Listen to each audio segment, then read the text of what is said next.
Okay, so I've said this many times. When I'm doing sentences with teenagers who are especially sloppy and I know are able to do things at 100%, but tend to make lots of mistakes, this is what I do. I have them number their paper from 1 to 6.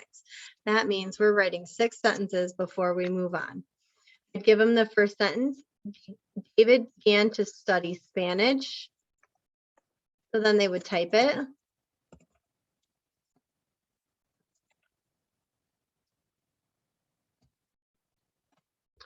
Then they go back, divide.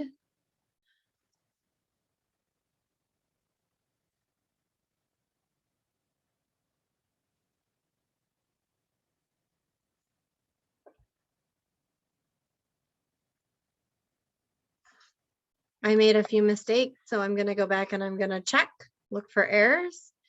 David looks good. Begin looks good. Study, or to. Kathleen's going to mess up my video. To is a sight word, it's fine. Study, studi, that word isn't divided right, so I'm going to divide it correctly. I think I hear the D in the first syllable. I don't need 2 Ds because of the happy rule. Okay, Spanish. I'm going to move this one the other way too because I hear the N. Kathleen, just so you know, I'm recording and we can see you in the picture. If you want to turn your video off, you may.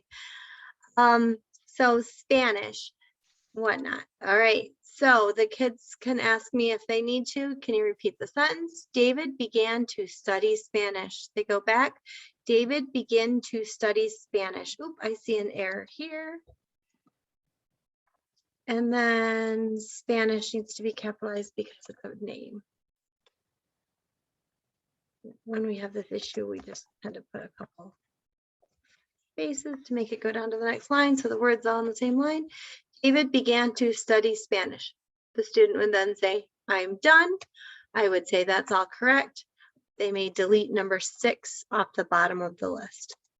They're deleting number 6 because they showed me proficiency in number 1.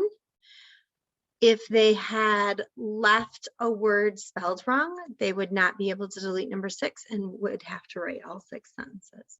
Then we would continue on to the next one.